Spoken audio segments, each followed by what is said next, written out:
Hello, everyone. This is Sanaya on the Project Loving Myself podcast.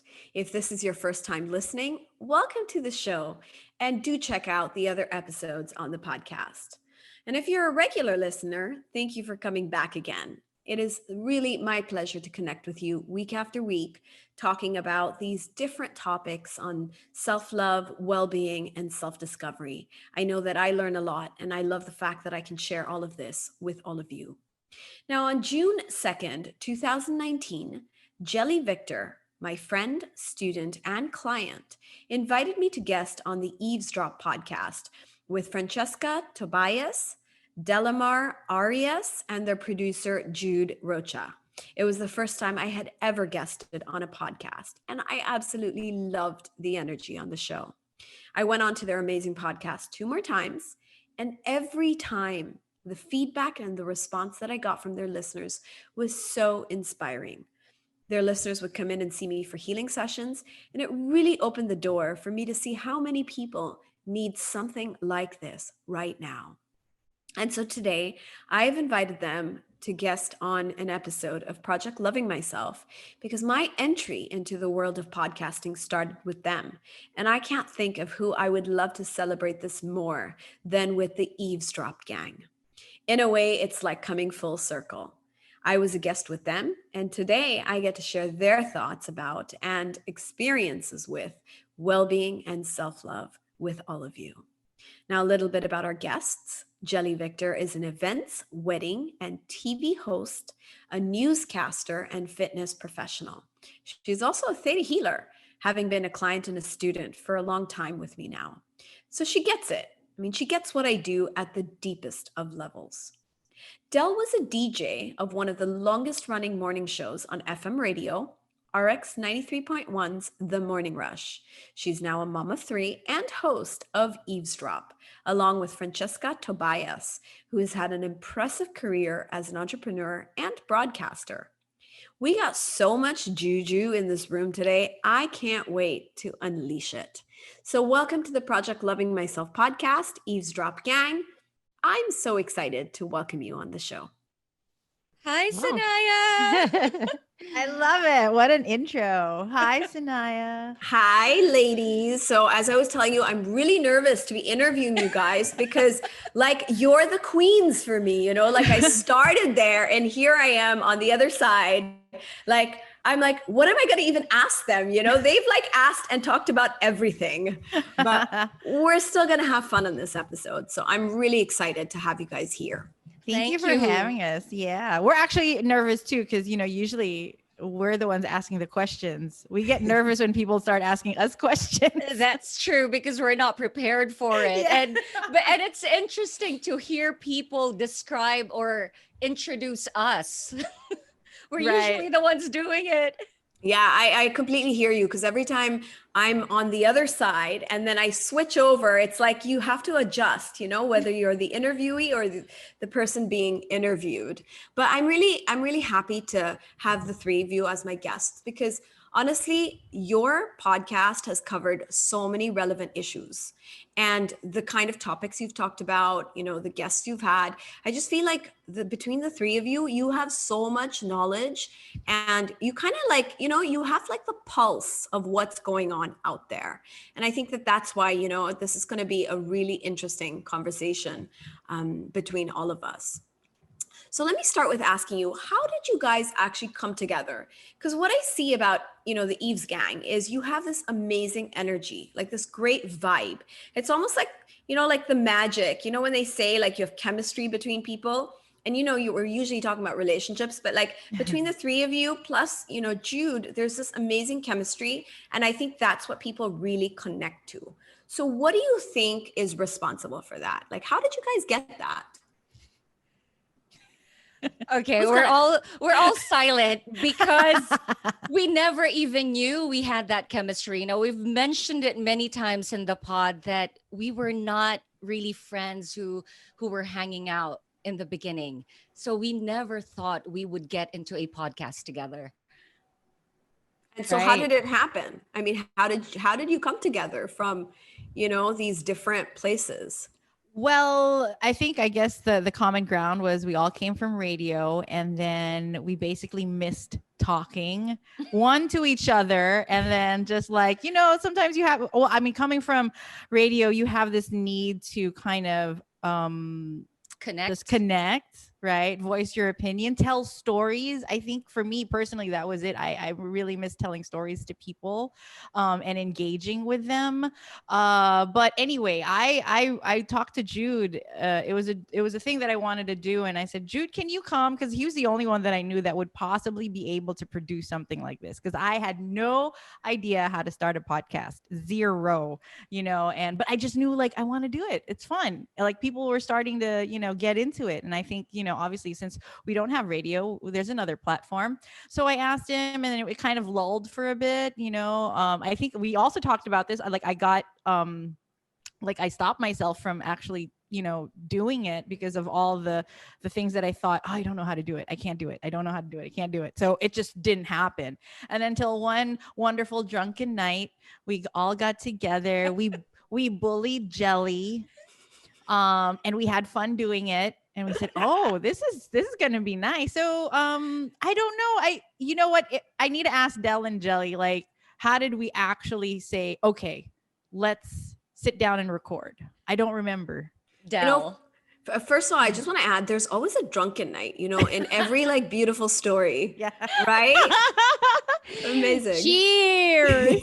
Yeah. I'm holding up a glass of wine because if there's always a drunken night, it's going to be a drunken night for me, but a sober morning for you girls out there. I think it was for me. Okay. For me, it was like, we would go out after having left. We didn't just work for the radio, all of us. We worked in the same radio station. For years. So it was like a long time that we were together working. And then each of us left the radio and did something else. But every time we would come together for that once a year parties, just to get everybody in the same room and see where everybody is at, like former jocks. It was always, for me, a very lively conversation. There was, kumbaga, it was like live. It was a live wire, There was something popping. And I remember feeling very invigorated. The word was invigorated. Like you're so alive when you talk to these people. And then, but it's such an enjoyable conversation that it wasn't crazy to think that if it was enjoyable for me, might be enjoyable for others. I know that might sound a little like swell-headed, but instinct will tell you, right? And then Fran talked about this one Christmas party. She actually told me about it.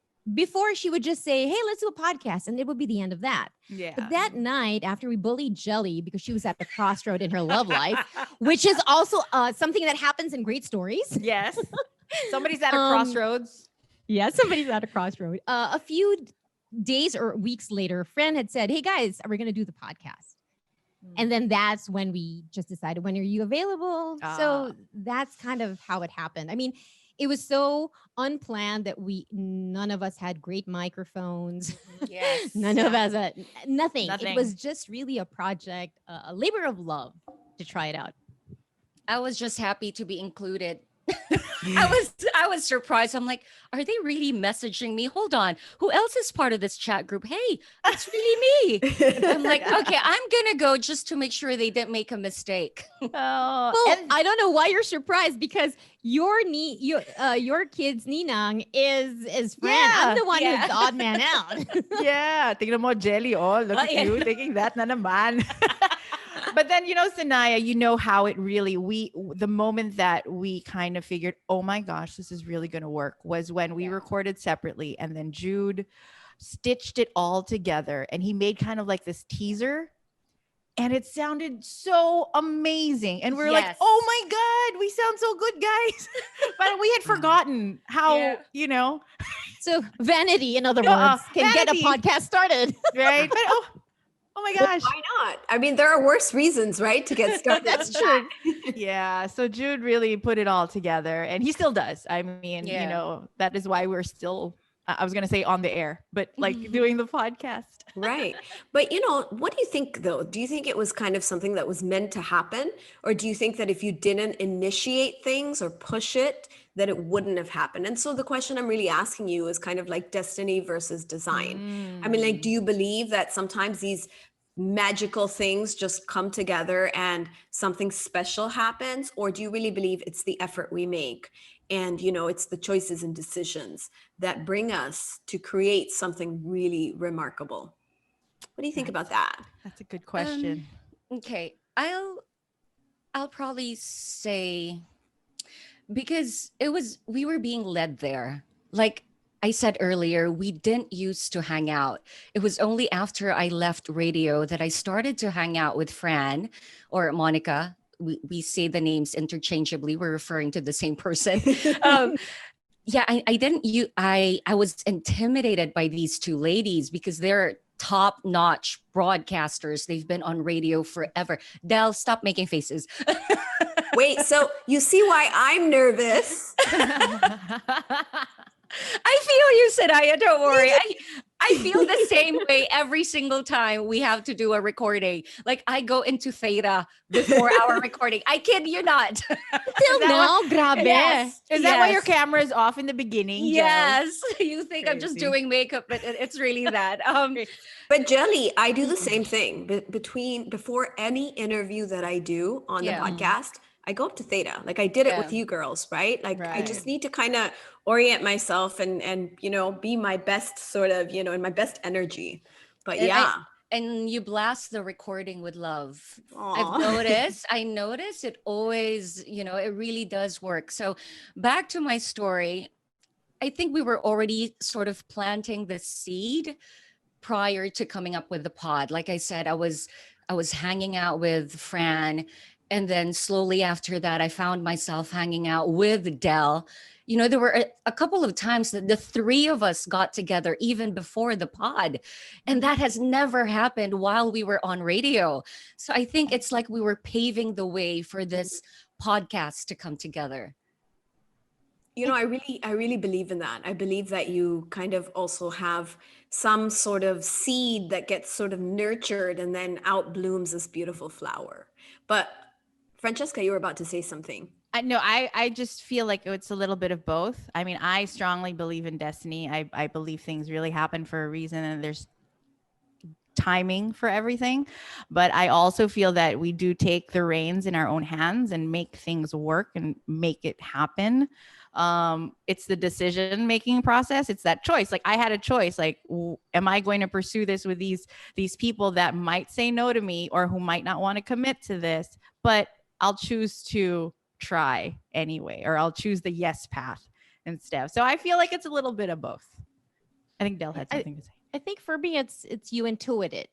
You don't really know you're going there, and I think for me, it's kind of somewhere in the middle between magic and design, because if the conversations among us didn't work or didn't feel good, I don't think we would come back or even entertain the idea. So what happens is that, situations and I guess life has brought us together. And every time it did, the conversations really were very interesting. There was an energy to it, like it was a live wire. And so you notice it, but you don't pay it any attention really, because you're not thinking, this is it. No, you don't do that. Yeah. You actually, for the most part, you go, that was fun. And then that's Yeah. it. You go back to whatever you were doing. But then it kept happening. Every time we were together, for whatever reason, the conversations were lively. And then the design comes in. If you can see that it's good, what do you do about it? Where's the desire coming from? Is the desire to just see each other again and have many more of those conversations, or make it into a show, make money out of it? No, I mean, make a show out of it. Right. So I think you're really intuit all of those things, and then you act within the moment. You're in the moment. Right. Then it's like you're in the flow. Fran was the impetus for making this happen. She was the one who saw it. Like Jelly and I would never think to make a show out of the four of us. That's not our thing, because Fran is the common denominator with, she's friends with Jude, she's friends with Jelly, and then she and I got closer when our kids became friends as well. And so life brings you there, but it's up to you to see the potential. And if you don't, even if you see the potential, you don't do anything, nothing happens. Right. Wow, I like what you said. It's you have to see the potential and actually do something about it. And as you guys are talking, I'm thinking about relationships, because everything you're saying is really about how we get into relationships with people, and how, we see something. We don't know right off in the beginning necessarily that this is it, or this is going to lead into something a lot more, but we kind of enjoy it. And then we see where it goes, and then we take the initiative. And of course it's a risk, because they might say no, and maybe they don't feel the same way, and maybe they don't even want to commit. Yes. Anyway. Yes. I like how Right? you tied this in, Sanaya. It's good. That's right. Because I remember, girls, we had to ask ourselves, are you ready to commit? Are we going to do this? Right. And every great partnership is really a commitment to each other, right? And I also kind of, I look at you three, and with Jude, even though he's not with us today, like I see all of you guys together, and I feel like there's this energy of like soulmates, because soulmates is not just romantic, right? It's not just like your life partner, but it's also kind of the people who come together in your life, and you don't really have to try so hard.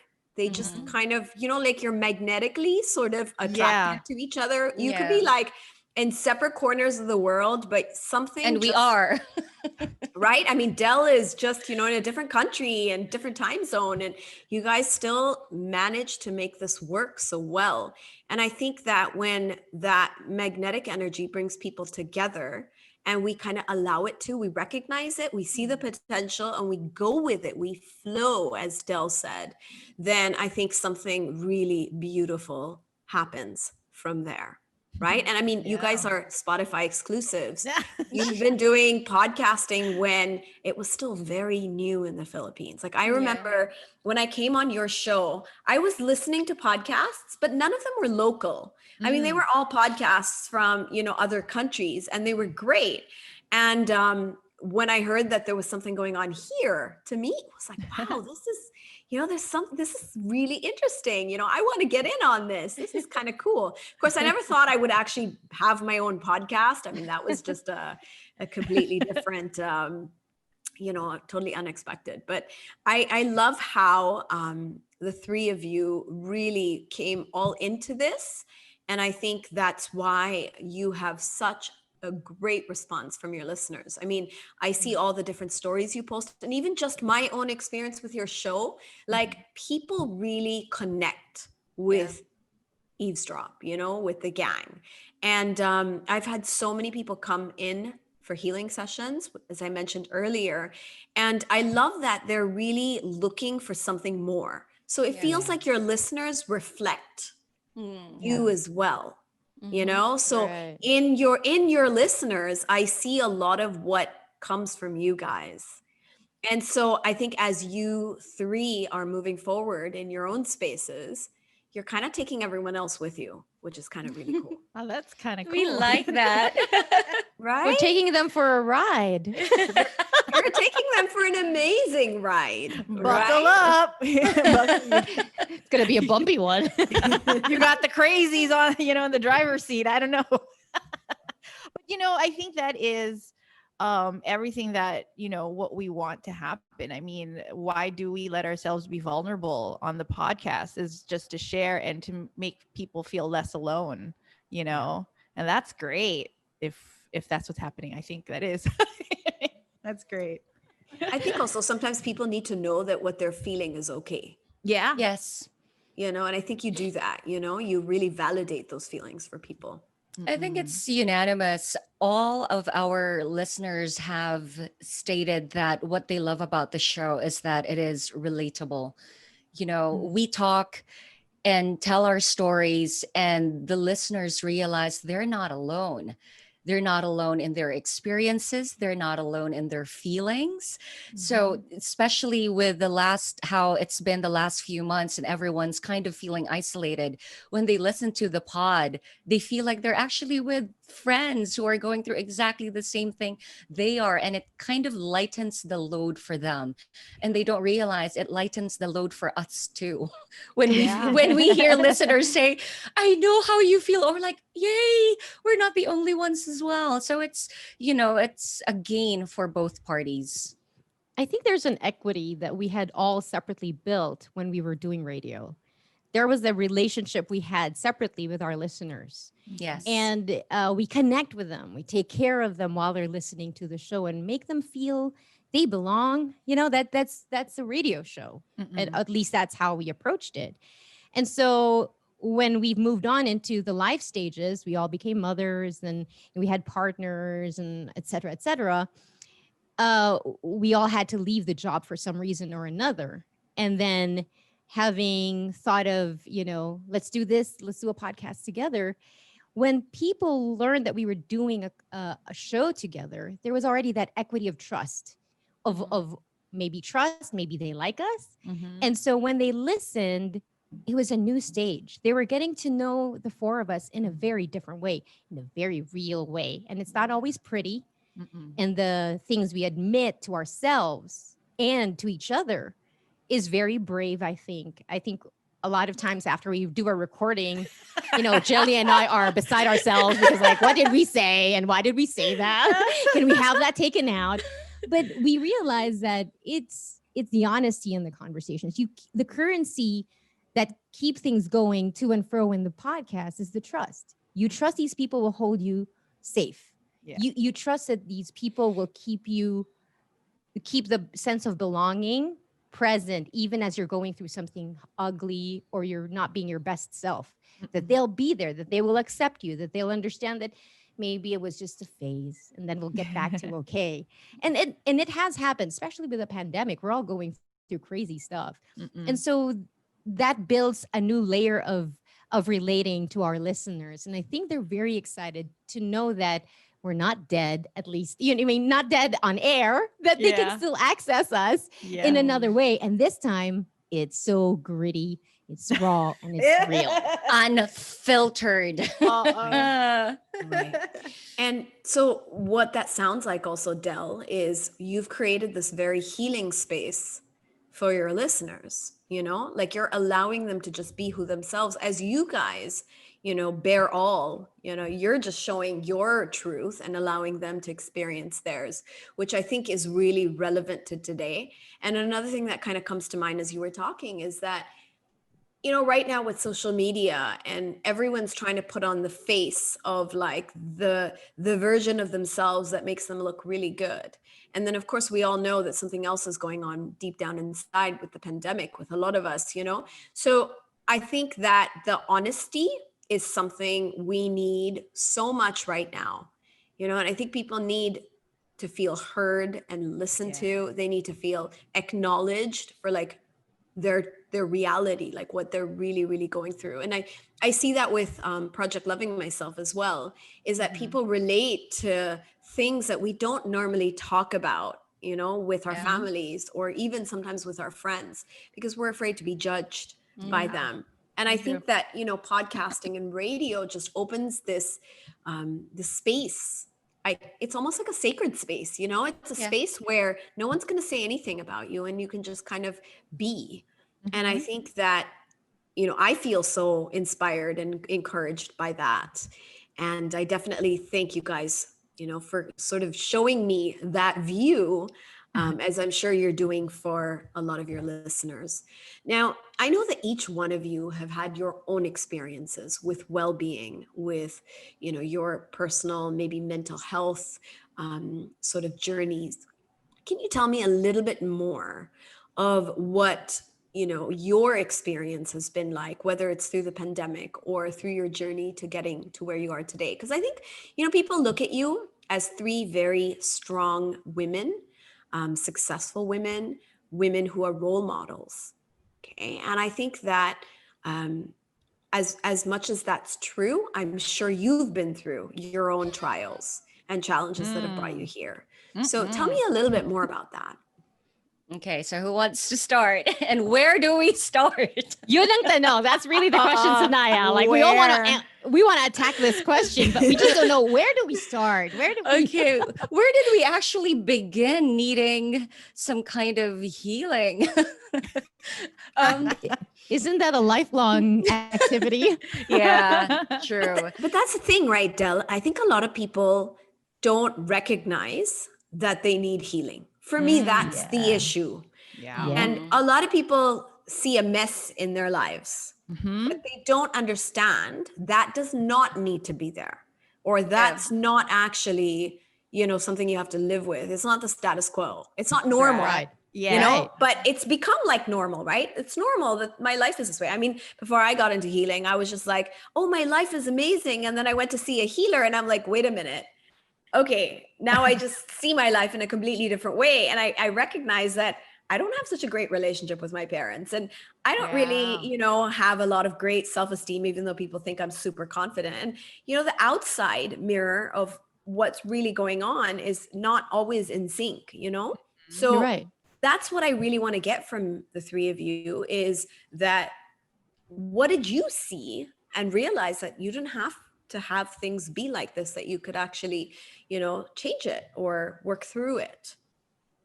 I think for me, it's like you're young, you become an adult, and some of the problems persist. They just keep coming back with just different characters. It's a new scene, but it's the same problem. And so if it's happening over and over with the same dynamic happening, but different sets of people, you now have to entertain the idea that if there's pain, it might be you. Yeah. It might be you. I mean, it cannot be all, you're the common denominator. And so logic tells you, maybe it's time to look inside. Maybe it's not time to blame our parents and our, because sometimes we get sold that narrative to blame everybody. But if you have to blame everybody for everything, then it means something. And I think Jelly had voiced this already numerously, and so have I. And Fran, I remember there was an episode where she was so raw that we all just can't kind of understand that, okay, this keeps happening. It must be me. Okay, so now what? What's the problem? And it's very hard, especially Filipinos, I think, because pride is built into the culture, not to admit that you're wrong. It's like you can't do that. That's like tantamount to death, even. People can't do it. They can't even apologize. I don't know a lot of people in the Philippines who apologize, And so I think it's a lot of pain keeps bringing, coming back into your life. And then you go, wait, I'm sick of this. I'm sick of, for me, it was really the telling of the story over and over. I'm like, why am I telling this story, the same thing? I'm tired of this. This is not what I want. Okay, so if this is not what you want, what can you do? Yeah. You understand that you can design your life. There is a design, meaning if you want loving relationships, you've got to do steps that lead you there. Yes. You can't just sit and complain about the bad relationships you had. You gotta change, right? Right. Ooh, if I were to think back, I think maybe when my son was born, so I was already 30s. The thought of healing and introspection was never new to me. My mom was in it and into it, and she was into yoga and meditation and all that, but I never really absorbed what it was. It was just like a cursory knowledge of this. Yeah, meditation, whatever. But so when I had David, things started changing. I became more aware. And then I remember that might have been like the time when I started telling myself that I needed to learn to be more humble. I needed to learn the lessons of humility. And it didn't happen right away. It happened over the course of years. I'm still practicing it today. I feel that I'm a lot better at it now, the understanding and being humble and saying sorry, and taking a beat. Like if I get angry, I remember I've had healing sessions with Sanaya, and I had the latest one I had was like, I had this really bad migraine and it wasn't going away and my neck was so stiff. Remember, I was telling you about this, and then I met with Sanai and we talked through it, and it was really about my anger, and I had blown up at something. And funny enough, so weird how this world works. This morning, I had the exact same scenario happen with my staff again. And as I was starting to fume, I started to remember what I learned through Sanaya. And I was like, okay. So she basically, the long of the short of the long is like, I can lead not through anger, but I can lead through love. I don't have to get angry, right? So it's like a constant process. So this process of me dealing with stuff like that and not letting my emotions rule me, it's taken years and it's still going on. It's probably going to go on until, like, the day I die. I don't know, until I become like Buddha or something, like super like woo. But I don't think that's going to happen. I'm not that perfect. For reals. So so it's like you just have to be open to that. Like, okay, humble yourself. Make sure you know that if you're wrong, you better say sorry. There's no, it's okay to stop in mid anger and say, wait lang ha. Oh, wait lang. I'm so sorry I yelled at you like that. I'm so sorry. Let's dial it back and let me try to explain things in a different way, in a more productive and loving way. So, yun. Well, I think it's not just Filipino, though I do see the culture here, but it's a very Asian thing because my parents were the same, and they would never apologize, not to each other. So that was my first experience, but even with me. And I think it's because it's a way of protecting, right, ourselves. When we don't admit we're wrong, then we feel stronger and more powerful. But when we admit we're wrong, it's kind of, we show weakness and we think people will exploit that. Yes. And so what's really missing is trust, right? We don't actually trust each other, not in families, not between parents and children, not in our larger, joint families. And I think that's the real issue, is that lack of trust, that people will actually respect you and, treat you with kindness and compassion. And I think that's why we have this sort of energy, like we have to protect ourselves. We can't ever bend down. We can't ever, show that we have any amount of weakness, because then we're exposed. Isn't that harder also for being a woman? Completely. Right? Well, for some people would say the opposite. Some people will say women The are macho actually, men. it's harder for macho men to apologize. I think for the way I see Asian culture, it's also, there's always a hierarchy. There's not an even playing ground or like a meeting of peers. Yeah. So parents are always higher than their kids. Yeah. The boss is always higher than the employee. The amo is always higher than the driver or the maid or whatever. And so we get to identify with the role we have, and that role is not very forgiving. If you make a mistake, like you said, people under you lose respect. And so we think it's a sign of weakness when the opposite is true. Right. You being able to admit your faults is actually the stronger move, because you can't lose. You can't lose by speaking the truth. And if you're really wrong, then it has to be acknowledged. And people are so scared to have these conversations. I think going back to what makes the eavesdrop what it is there's a fierceness to us all that I don't think we understand. I think for the most part, we're just in pain and needing to tell somebody about it. Yes. But when you think about a lot of people would be scared to admit a lot of the things that we've admitted to each other. Yes. Right? Yeah. What do you think? That's true. I agree. I think when we come in for a recording, we sometimes have a topic in mind. And then when we started off, something else comes out. And it feels like, oh, darn it, I didn't want to talk about that. I was trying to, sweep it under the rug, but these ladies bring it out of me. And, for some reason, it's actually what I needed. It's the conversation that the listeners needed as well. We seem to attract that out of each other, or we really do just get that out of each other, the conversations that need to happen, which the listeners are actually also clamoring for. Sometimes they're conversations they never knew they needed, but it's exactly what they wanted and needed to hear at that time. I'm just going to go back to your question about the my wellness journey. And in my case, it was really because of painful breakups. And Dell already said it, and she did say, I've mentioned it in the podcast, different relationships, and yet it's the same scenario. What is going on? So it must be me. But while I'm in a relationship, I always felt like something was missing. And I also knew it had nothing to do with the relationship. So I would go to different meditation classes. At that time, it wasn't, there was no social media. And it's not like you easily get notified of these wellness talks or webinars. There was no such thing. But, driving along, you'd see, oh, this offers meditation classes. I'll drop by. But it was like I never found that thing that made me feel whole.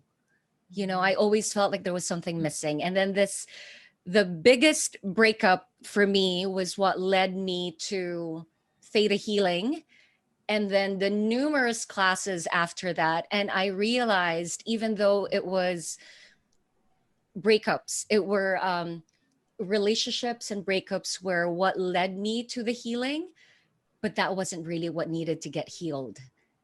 It was just interesting. So then, issues with my mother came out like too many times. Like, seriously, it's still a mother issue. It's not done yet. That just kept coming up. And then later on, I realized it's not my relationships with men. It's not actually my relationship with my mother. It eventually led down to realizing it was a relationship with myself. So, the wellness journey is not really about everyone else around you. It's really just about yourself. And when you fix things with yourself, all your other relationships fix themselves. That's good. The introspection. I think, that's really what opened the floodgates for me. I mean, if Jelly went into theta, that was my entryway, because she told me about it and I said, wow, girl, you're getting over this quick. Because I was there for that really rough patch for Jelly. And then I went through something, and my first experience with theta was really eye-opening. So it really opened the floodgates for that. And then all of a sudden, if it's like that seed, so I planted the seed, or it grew more, that seed of, okay, I need to look within, introspection. So it's not like something that happens overnight, but like every day and every challenge and every encounter you go through, I was like, I slowly found myself more and more saying, okay, wait, hold on, what's going on here? And then it developed, and I feel it's going to develop even more, which is a great thing, and every time we have conversations like those interviews that we've had with you, Sanaya, always they're learning experiences. So now it's like just constant learning, and then executing what you learned, practicing what you learned. Yeah. But I think, go ahead, Del. Go ahead. I think the wellness journey for me had always been there, even as a child. The truth of the matter is, because I'm a pastor's kid, and so the religious background is very strong in me. And so, but I knew at a young age that I had questions, but I couldn't say them because it seemed like it was a lack of faith. So I just kept it to myself, kept doing what I was taught to do. But I knew that I'm the outsider in my family. I was the one who was going to choose a different path. I was the one who would change beliefs. And that all it hit critical mass after one breakup. And I had a first and only panic attack of my life. And I couldn't breathe. Like, I thought I was having a heart attack, but I was too young. I didn't know what was happening. And then I sought a therapist. And I said to her, look, I can't handle myself anymore. Please, I just need to know that I'm not crazy, or I am, so I can get the help I need. So when you talk about wellness, your journey to wellness, there's an assumption that you are not well. Right. So it has to start with a problem or with a situation you're not happy about. Then you understand, oh, I'm not okay. How do I get there? And for me, when the therapist told me, Del, you're being so hard on yourself, you're not just saying no to the religion. Your father is not just your father, he's your spiritual leader. He's your financial leader. He's everything. And your family is so well ensconced inside your body and your mind. That's your identity. And now you're going to say no? Where are you going to go? Yeah. Like, how do you know you're not going to be like one of those cautionary tales in the religion where don't follow God, your life will be a mess. Like, I was so scared, and she explained it to me. And one of the things you talked about in your guesting was the thing that helped me in my wellness. Then that's when it really started. I had always been a crybaby, and I could never understand my emotions. They would always get the better of me.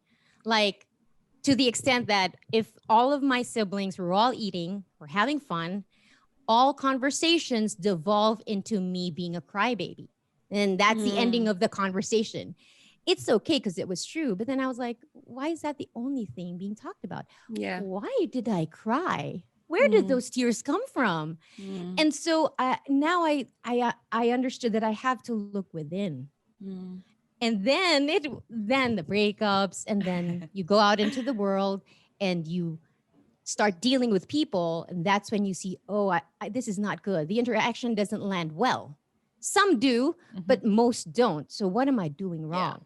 And that stretches on for years. Right. Enough to see a pattern so that now you understand there's a pattern.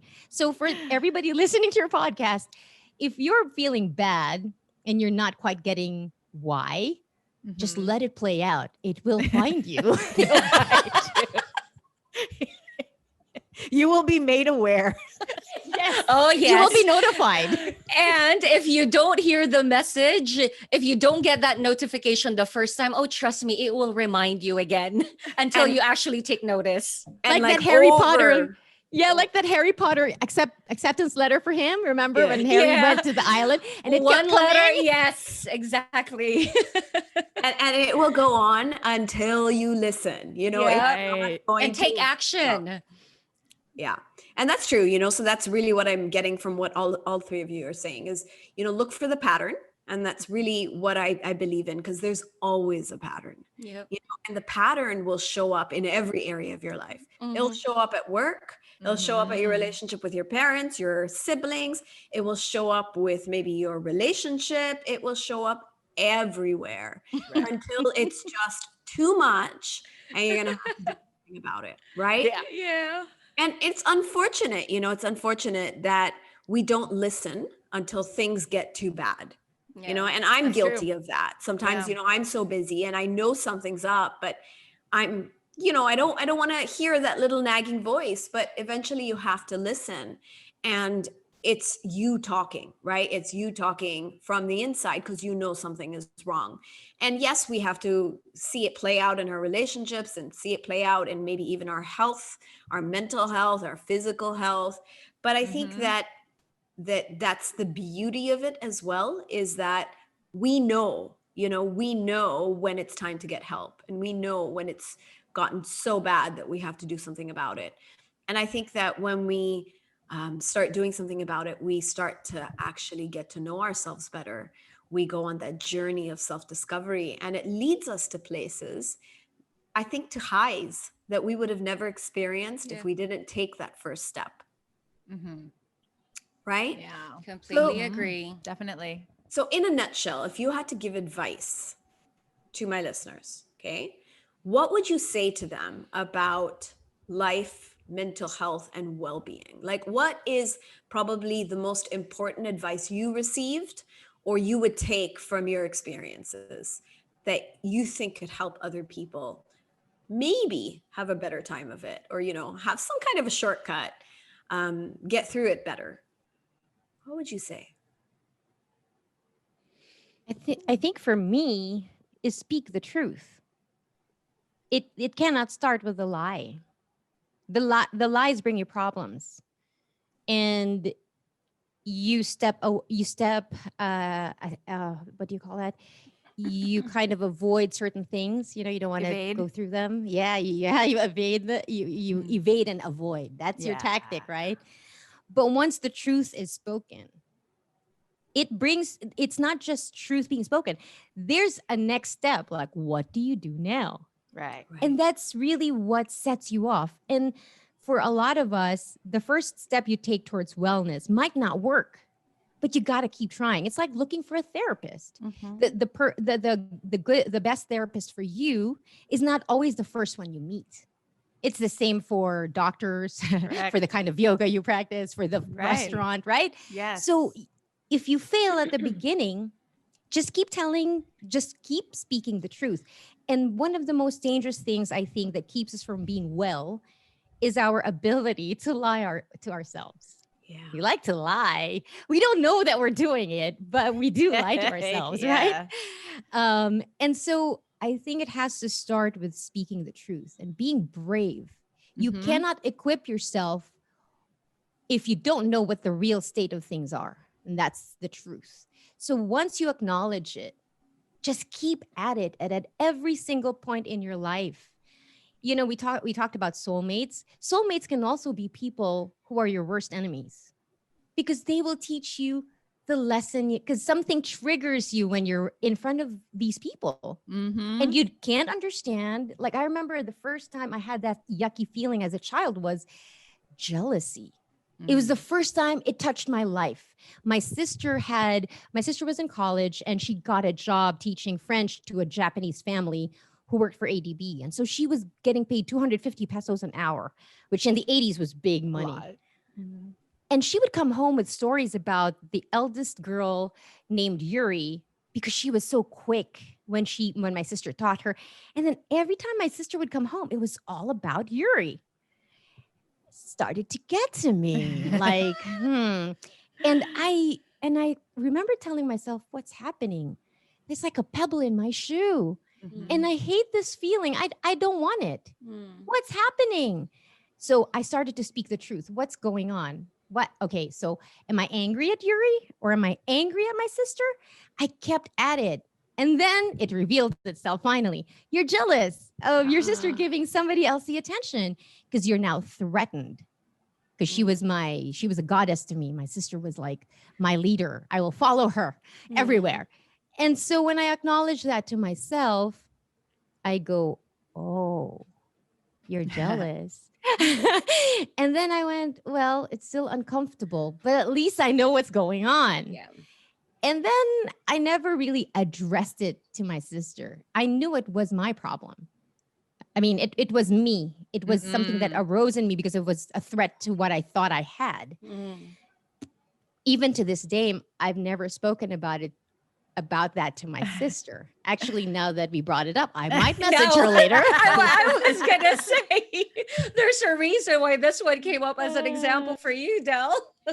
Yeah. So you have to be brave enough to speak the truth. If not to everybody else, at least to yourself. Yeah. And if it doesn't feel like it's true, it probably isn't. So keep digging. So that's my advice. Keep digging into yourself. Don't worry about what other people are doing. Just pay attention to what feelings and thoughts arise in you. That's it. But you know, Tanaya, yeah, apologies, but you notice Delamar's a theta healer without even knowing it. completely. She's like therapizing herself as Yes. she tells the story, you know, the realizations. You can see them like, you know, just going off in her head. But, you know, Del brings up a really good point too, though, that I wanted to just maybe, you know, emphasize a little bit more. The lying actually starts for all of us at a very young age. Because from a very young age, we are taught that we should behave a certain way. We should present a certain, you know, attitude or behavior to the world that's acceptable, right? Like you're not supposed to behave badly. Your parents expect you to say certain things or not say certain things, behave a certain way when other people are there. And so I think we get this message from the time we are young children that honesty is not Really the the best best policy. Yeah, you know. And in fact, I was just working with I was teaching a class all week, and I was working with one of my students, and you know, she was talking about how her parents had told her never to lie and to be a good person. And then they were at like a family gathering, and the whole family was telling her father to come to church with them. And her father told them, oh, you know, me and my daughter, which is the client, right? We already went to church this morning. So he said like a white lie. Right. And my client at that time was this young kid. And she was really upset because, well, actually, let me tell you so what happened, let me rewind the stories. When her dad said that we've already been to church this morning, as a child, she's taught not to lie. So she said, no, we didn't. We didn't go to church today. And then later on, her father got angry at her. Like, why did you say that? You know, Right. like, and she got yelled at for doing something that she was told was the right thing to do. Yeah. Yeah. How I've confusing. had, right? I've had those experiences where I've blurted out the wrong thing, and then my parents kind of like chastised me, like, you shouldn't have said that, you know? And I could really relate to her. And, you know, for her lack of trust with her parents started from that point. Yeah. Like, they taught me this, but they're going against it, and then they're chastising me for it. You know what I mean? Got it. Yeah. So from a very young age, I think it's ingrained in most of us that the truth doesn't always get us the prize. Yeah. You know, and in fact, we have to bend the truth, stretch it, or like, you know, maybe hide it because we can get into trouble. Yes. Right. Yes. And so, you know, I completely agree with you, Del, on, you know, the digging. We say in theta healing, it's digging. You keep asking yourself questions. You keep trying to get to the bottom of how you feel. What's going on with me? Why am I feeling so upset or angry or triggered? And that's really the way to kind of delve deeper into what's going on in your subconscious or your psyche. But at the same time, I think for a lot of people, they have convinced themselves that their truth, the one that looks good and looks good to everyone else, is the real truth. And everything else is the lie. So let me hide from it. Let me avoid it. I don't even want to go there. Like, and I'm saying this from having worked with a lot of women who are in relationships where the relationship is a complete lie. You know, they might be both in unhappy marriages, or one partner is cheating and the other is looking in the other direction, or one feels like stifled in a relationship but cannot talk to the partner about it, or they're both leading separate lives. And I see this sort of happening a lot in relationships, that many people are living these sham relationships, but they're so afraid to admit there's anything wrong with that. And that the truth is they're not really happy anymore, or they're not really in love anymore. And of course, there are all these sort of things that are expected of them as a mother, as a wife, you know, in a marriage. And I think we get caught up in those lies. Like, those are the lies which we think are the truth. So we've kind of, you know, like they say, right? In Tagalog, it's like baliktad. Like, our whole life is baliktad, you know? It should be the other way around. We should be flipping our truth and our concept of what is a lie. And so, you know, I think it's amazing that you brought that up, Del. And I think that that is something that I would love for people to just take a moment to consider, you know, maybe even my notion of the truth and what I'm lying to myself about could be flipped. There's always a conflict when you lie. So even if you sold yourself on the idea, because we lie best to ourselves, and sometimes even if you've lied successfully to others and yourself, the signal is if it doesn't feel right inside, it can't. Like, you're believing something that is not true. Conflict will arise. It will be there, and you'll want to push it away. Right. But don't. That's like, I remember Oprah said this, the lesson will be as hard as it needs to be for you to listen. Because Yes. and there's another quote in yoga, like, when the student is ready, the teacher, teacher will will arise. Appears. Yeah, will appear. And that's so true. So you will keep avoiding it, and then finally you can't make any more excuses, because your back is Up against the at the wall. corner. Well, it's Yeah. against the wall. There's nowhere to go. Now deal with it. And that's the hard part. Like, I'm sorry, you have to deal with it now. Like first No more.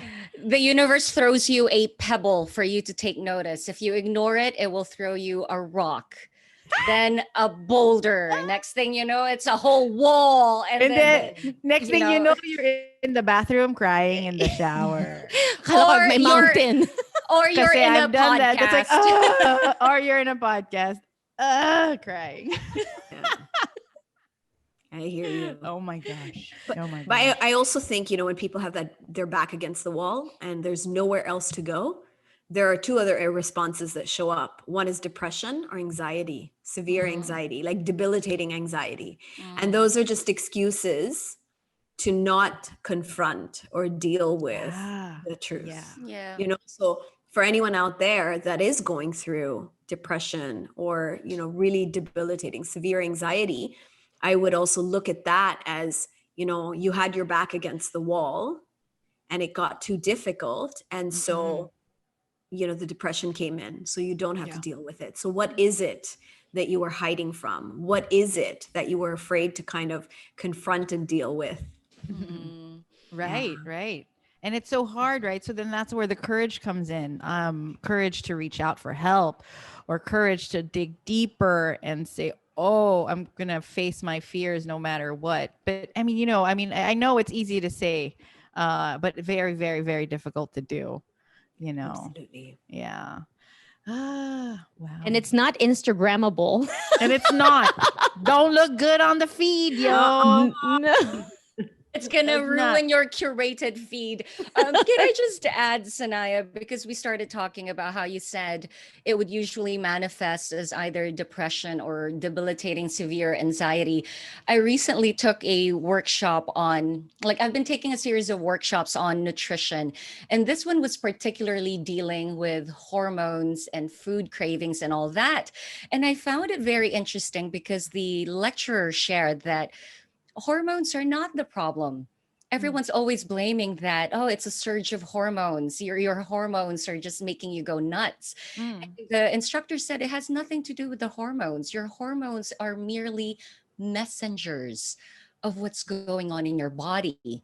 The same thing with your cravings. All of these cravings, when you're craving for sugar or salt or caffeine or something that's high fat, all of these are just messages of what's going on with you emotionally. Your thoughts. The reason your hormones are going nuts is because you're creating so much stress in your body that your hormones need to be released, that your body doesn't know how to deal with all that stress. So it still all boils down to your emotions and your thoughts. I just wanted to share that. That's spot on, Jelly. I mean, I can't think of a greater truth than that everything boils down to how you feel. Your life experience is about how you feel. Everything else is neutral. It's just how we feel about it, how we attach an emotion or a judgment to every experience that really changes the way we feel about it. So absolutely agree with you on that. Now, what have been the practices or the rituals that have helped you kind of tackle these kinds of situations or experiences in your life? I mean, I know the podcast has been probably a huge therapeutic tool for all of you, right? And cheaper. Yes. It's cheaper than therapy. And more fun. And more fun, definitely. So, I agree with having a group of confidants or people that you are not afraid to be who you truly are with. People who you can say anything to and they're going to love you anyway. They're going to accept you anyways. But aside from that, what do you personally do that helps you get through all of this? sort of mess sometimes? Red wine. Red wine. Red wine and digging deeper into what's going on. Red wine is Yeah. seriously the cure-all, but yeah. Yes. Like I think it helps you. It's like the lubricant to making you think about stuff. But in all seriousness, I feel that I've had to take a lot of deep breaths and then really step back from this whole picture, and then kind of like what you do, the digging. Like I started to ask myself questions, just myself internally, and then try to get to the answer. And even I'd be like in my head, oh, that's not good enough. That's not a good enough answer, Fran. So what is it? You know, that's what you asked. What's the worst that could happen? Correct. If, right? And I learned that from you both, you, Sanaya, and you, Jelly, because both of you have theta healed me. So that's always the question. What's the worst that can happen? And then I keep asking and I keep asking, until like, oh, okay, right. Okay. So that's what I do. I've been doing that because like I want to exercise. I want to say I do yoga a lot, or I run to clear my head. I don't, not all the time. But you know, Monica, you had a session with me that you just talked about a little earlier, right? And it was like, I remember it was a 20-minute session because you've already worked with me. By the time we were doing that last one, it was like so quick, like the connections are just boom, boom, boom in your head, right? Right. Now you said a similar situation happened again. And what exactly did you do that made it easier to manage it that second time around?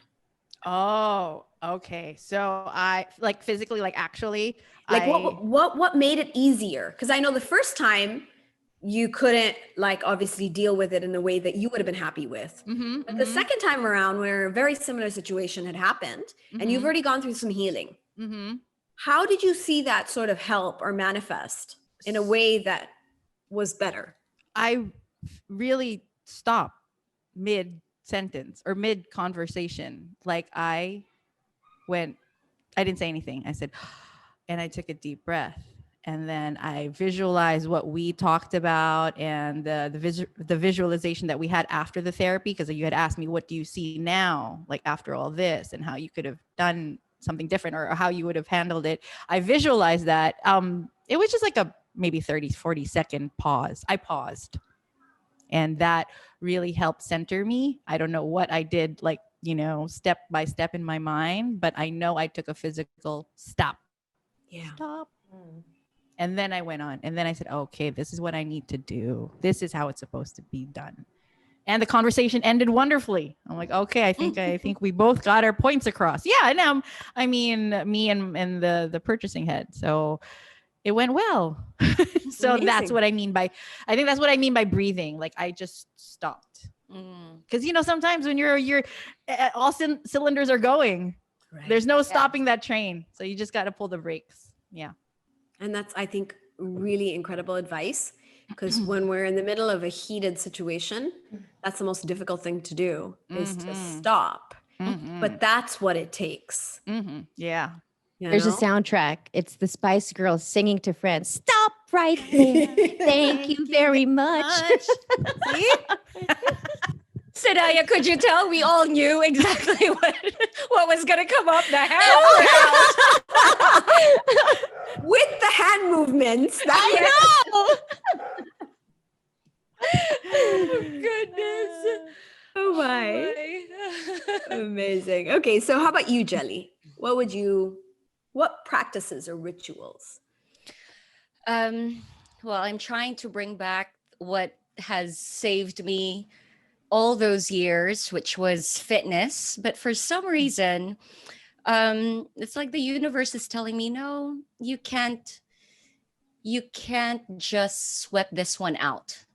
You know, like whatever it is that you're going through in this pandemic, or whatever emotions you've been going through the last several months, you can't just work it out like via exercise. You've got to do something else. This time you're going to have to just face it. You can't just release all those endorphins and think that, okay, you feel better now. you're going to have to deal with this. Yeah. Because for quite some time, I'm like, what is going on? Why do I not have the same passion for exercise? But then I just realized it a couple of days ago that maybe because it's telling you that exercise is not the solution to this, there's something else deeper that you need to deal with. So lately it's been a lot of prayers and healing. And it's funny, I'm drawn to classes and workshops that are not healing related, but interestingly enough, would have messages that I needed to hear. You know what I mean? So that's when, yeah, I realized that if there's something that you need to deal with, you just need to silence yourself and silence everything around you long enough to actually hear those messages. And those messages come in through friends you do a podcast with. It can be in the podcasts you listen to. It can be in the books that you read or a movie that you watch. Sometimes you can rewatch a movie and a line just comes out at you the second time around that you watch it. And like, I never noticed that line before, but because it's relevant to what is happening in your life now, you hear it. So I've just been listening to all of these messages, and it's really all about introspection and really working on yourself. And lately I've been doing it with a lot of prayer. I thought of a quote as you were saying prayer, Jelly, Mm. which I read recently and I love it. And it goes like this. It says, when you are talking to God, the creator, that's prayer, Yeah. right? So prayer is a form of communicating with that source or Yes. God. But meditation, okay, is the way that energy or Yeah. God talks to you. Absolutely. And for me, the meditation happens, meditation can be active or quiet. And to me, like the messages we get are like that little space and time where we're receiving, and it's through like a meditative wave. That's why our mind kind of like pays attention or like super focuses on something. Like, when you hear a line from a movie or a friend says something and it just catches your attention. And so I think that the God or creator consciousness is always communicating with us Yes. through messages Mm-hmm. or when we open ourselves up to meditation. Yeah. And so I think prayer is very powerful, Mm-hmm. but I think that's a one-way communication. True. And we also have to learn to receive, listen, like you've been saying, because I think that's the conversation Yeah. That's that That's we nice. really need. Yeah. So yeah. And Del, how about you? What are your rituals, practices that really help you? I think just the inner monologue of my life has always been the way that it is. As a young child, being taught salvation of accepting Christ in your heart as your personal Lord and Savior. This is the cornerstone of our religion. Mm. And as a child, I remember thinking, is that true? Is that true? Would God damn me to eternal living in hell just because I didn't do that? Would he is he like that? If I ate meat on a Friday for some other religions, would God and so I'm not here to supply the answers, but my answer is that to the question, I've always wanted to know why. Why are these feelings here? Like I said about, my doubt with religion. And if I'm doubting, am I of Satan? Because that's how it was that didactic. Religion is that didactic, right? It's Right. either yes or no. Or no. There's no middle ground. Good or evil. Yeah. Yeah. And then I was like, but I'm not evil. I don't think so. Yeah. So many get things it. would arise. Yeah. And then I would just go, why? And then I had nobody because I am also an introvert. It doesn't look it, but I really am. I really am. I can't stand like being out, like my energy out for too long. I can't. Yeah. I feel ya. Diba, Ana Jelly? Yeah. It's like you just have a space and time to be open, after which you need to close and then just regroup. Yeah. And that's always been my go-to when I don't feel okay.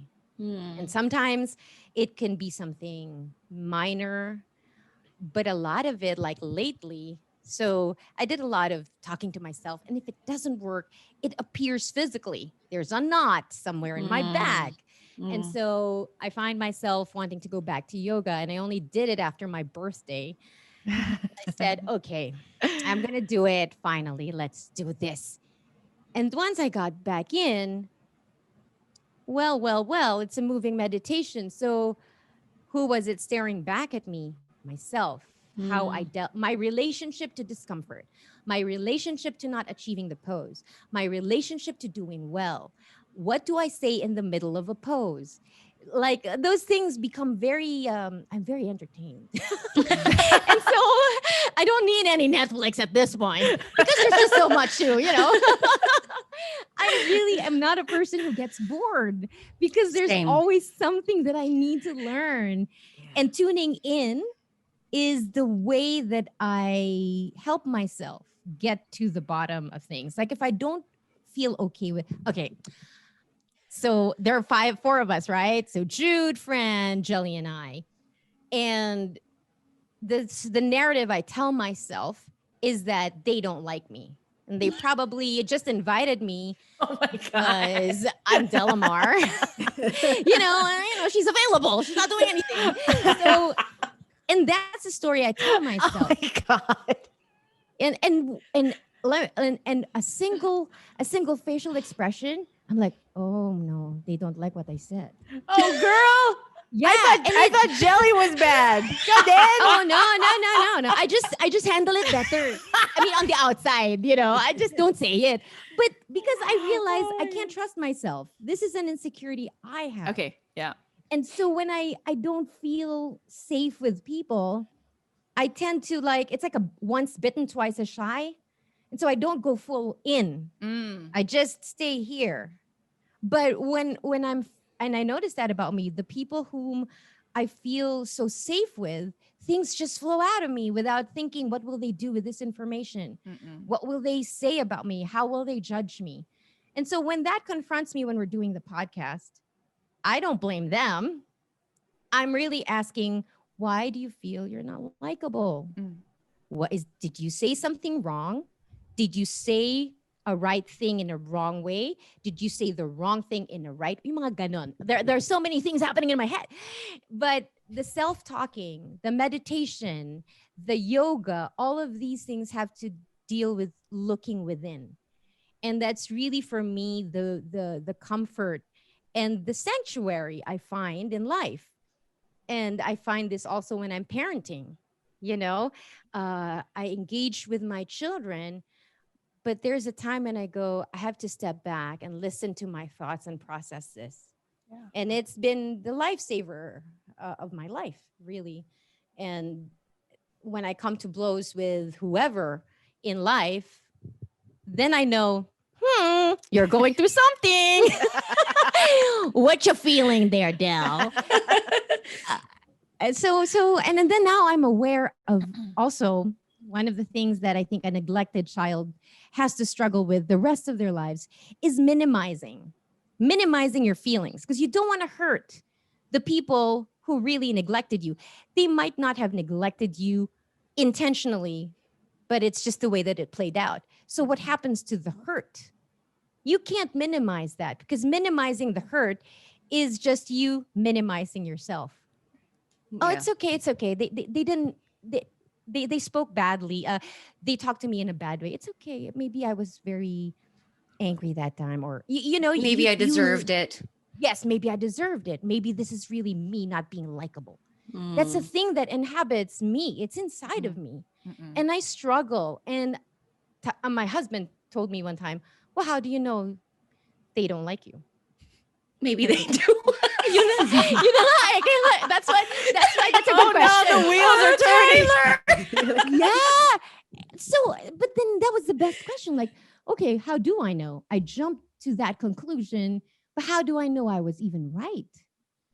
Mm. And it's doing its job. I'm in the middle of addressing. Okay. Yeah, no, I'm in Okay. the middle of addressing. I was gonna ask. So, what's your conclusion? Do I like you? Do we like you? I mean, I'm still in the We podcast. like you.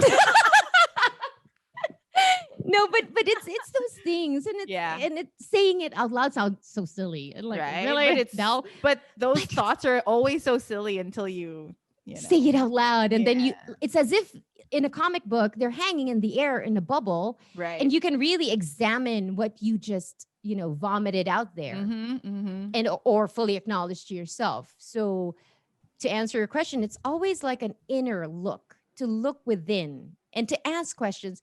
Kasi if something's wrong, then you'll know. If you don't feel comfortable, then something is either in pain or there's something this is uncomfortable, and you have to know why.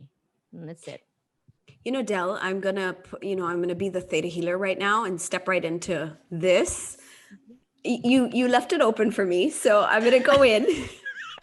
I'm gonna apologize. Let me open the door. For yes, I'm coming in. I'm knocking and coming in. So the question I want to ask you, so if you feel that perhaps they don't like you, then maybe the question to really ask is, do I like myself? Okay. That's my conclusion. Yeah. Why do I not like myself? Myself. And why am I projecting it onto everyone else? Because maybe I'm not ready to see that about my own self. Or maybe they're getting too close. And they might not like what they see. Yes, vulnerability. Yes, because I'm not sure how I feel about that too. Yeah, exactly. Okay. Wow. Honestly, this has been amazing. I'm like thinking of Shakespeare now. Like, parting is going to be such sweet sorrow. It is. We've crossed that 1 hour mark. Okay. I want to go on. But, I think we need to give our listeners some time to sort of digest all of this and maybe ponder over some of these really great tips, advice, and sort of questions I think we've put out there. I wanted to end, though, with your permission, with acknowledging my gratitude to the three of you through a Theta Healing download. So this is something I actually have not done it, Jelly, with my students in maybe a very long time. So you've probably not experienced this yourself. But in Theta Healing, we can actually send feelings and emotions to people that we want to share with them. Like I can say thank you, and I can say thank you very much and express it through words. But what I really want to express it is through energy. And so with your permission, I would like to give you the energy of gratitude from my heart through a Theta Healing download. Wow. Of course. Yes. Okay. Absolutely. All right. So all you have to do is close your eyes, and I'm going to go up and sort of give you that feeling. And then I'm going to ask you how you felt. Okay. All right.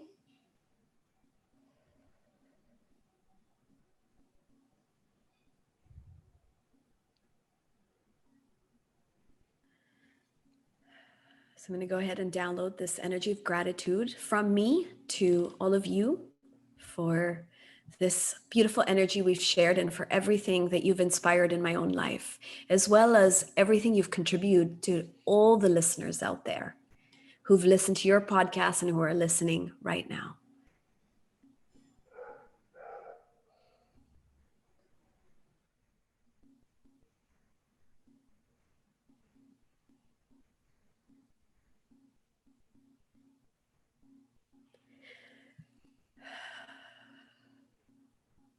Thank you.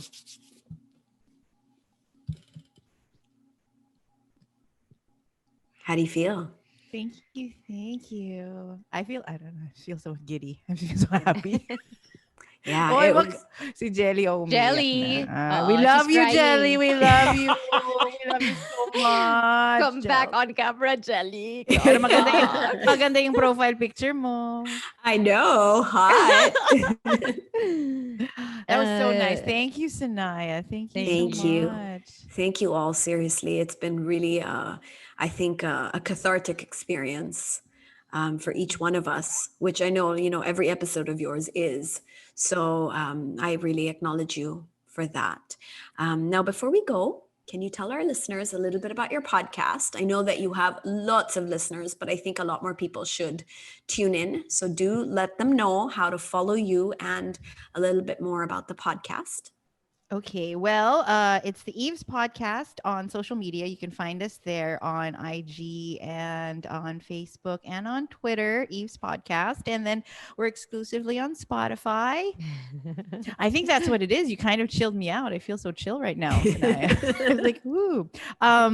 Yeah, and we have usually it's just us, right? It's just Jelly, Del, Jude, and I talking, but then sometimes we get great guests. So you can look through the whole catalog on Spotify. Yeah. There's some really, really amazing episodes, especially the ones with me.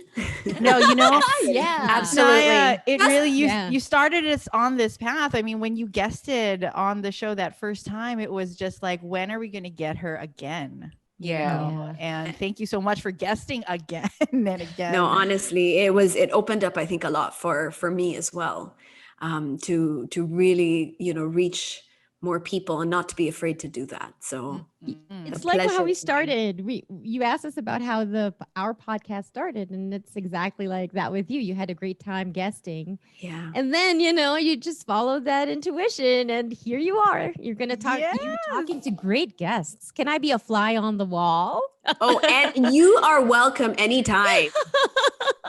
It would really be my honor. Seriously. Thank And how you about- again, Sanaya. How about individually? Would you like to share any of your details individually?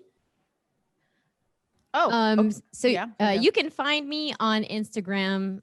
You'll find me in other places, but I'm not active. So I'm much more active on Instagram. It's Delamar Arias on Instagram. Okay, and you can find me on Instagram and Twitter. It's the same thing. I do believe Monica_Francesca. And Jelly, where are you, Jelly? Jelly, show us your face. I am right here. First, let me just give all the social media accounts for the Eavesdrop podcast. So on Facebook and YouTube, search for the Eavesdrop. On Instagram and Twitter, we are at Eves Podcast.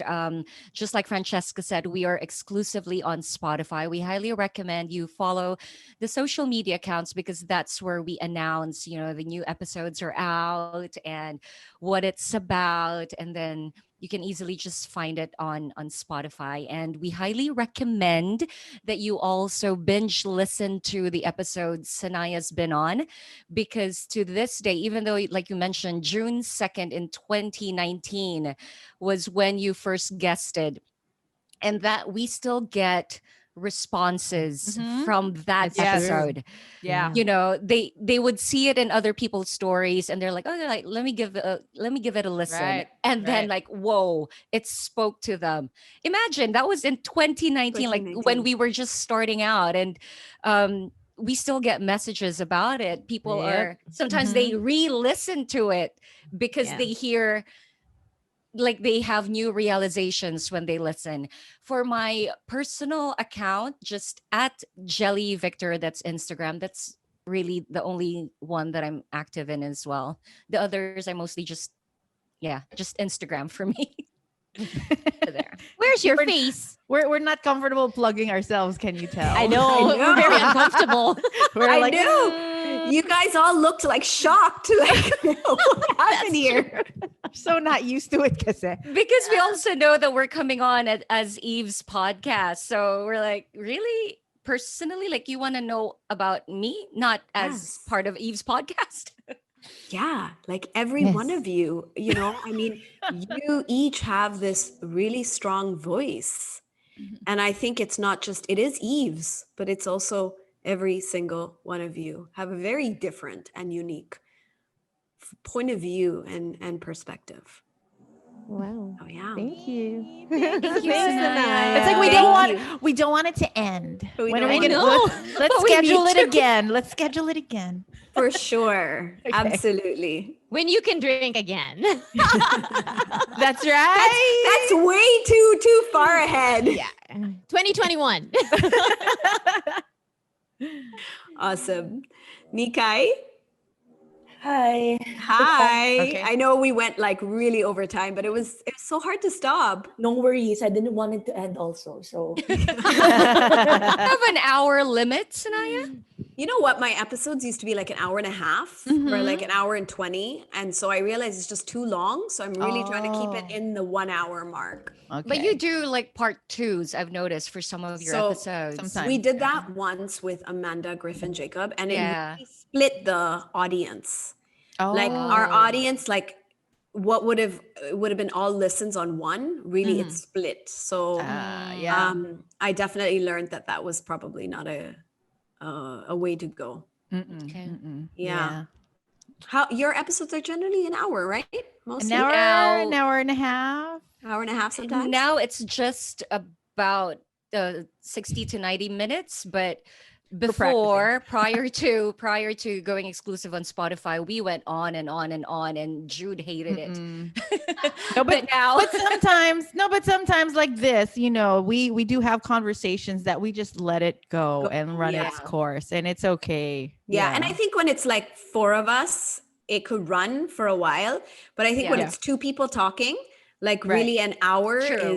is good because it also forces both of us to get a lot out of 1 hour, Right. Yeah. for the conversation to be tighter. At least, That's that's true. what I'm sort of working on now. So, yeah. congratulations on the pod. Thanks, Congratulations, and the bun in the oven. Congratulations. 2020 you. is Sanaya's year, I tell you. With everything Yeah. she's come up with this year, wow. It's been interesting. It's been really interesting. I'll say that. Yeah. Okay, But- wait, since we're done recording, can I just add? So after Del was talking, Yeah.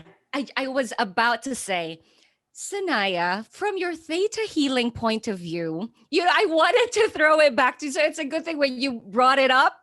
I was like, yes, I don't have to Honestly- pretend. No, but really, Del, and I was gonna say that too, Jel. Like when she was talking about the why and that Mm. introspect, I'm like, this girl is like a theta healer, like closet theta healer. She has no idea she's She's already been- doing it. Yes. Seriously, I'm in the closet. you're in the closet. You Step out, Del. Step out. Step And- out. Yeah. And- This is my coming out party. Welcome. no, it's good. She's though. been doing the technique she's been doing it for a really long time, because even in the episodes when we record, the way she starts digging, I was like, this woman is a theta healer and she doesn't even know it. She's Yeah. already doing everything. You know why, Sanaya? Because this client is enough for me. She's still working on her first client. This is the only client I need right now. It's too much. funny. And she doesn't pay. That's the project. That's the project. Yes, yes. That's the project. Which Thank that's the you. most important one. Yeah, that's true. That's the one that counts, right? Even as a That's healer, true. everyone we're healing is just a reflection of something within ourselves that we have to That's learn. true. That's true. Right? Yeah. Awesome. Thank you guys again. Seriously. Thank you, for- Sanaya. taking Thank time. you. I Thank appreciate it. Thank you. I loved See it. you. Really, I totally loved the episode, loved the conversation, loved how everything just tied together beautifully. Oh, let us Thank know you. when it comes out so we Yeah. can cross plug. Right, Absolutely. right. Absolutely. Okay. Thank you. Thank you Thanks, so everyone. much. Thanks, Bye. Nikai. Thanks, Nikai. Thanks, Sanaya. Bye, guys. Bye, Sanaya. guys. Have a great lunch. Thanks, guys. So, what did you think? I mean, I got so much out of this conversation, and I think that there was sort of healing going on with each one of us as we discussed the different things that had happened in each of our lives. So, let me know what you think by sharing on at Project Loving Myself Podcast on Instagram, Project Loving Myself Podcast on Facebook, and of course at Sanaya Gurnamal on all social media channels. I hope you enjoyed today's episode of Project Loving Myself, where you and I connect with each other, but also with ourselves. Our thought for this week: an unexamined life is not worth living. And that comes from Socrates. Thank you for listening in today on this episode of really great conversation. You know, it's never enough to tell yourself that you are loved. And so each week, I hope you walk out of this episode reminding yourself how much love there is in this world, not only for yourself, but for you to share with other people. This is Sanaya on the Project Loving Myself podcast, powered by Podcast Network Asia and Podmetrics.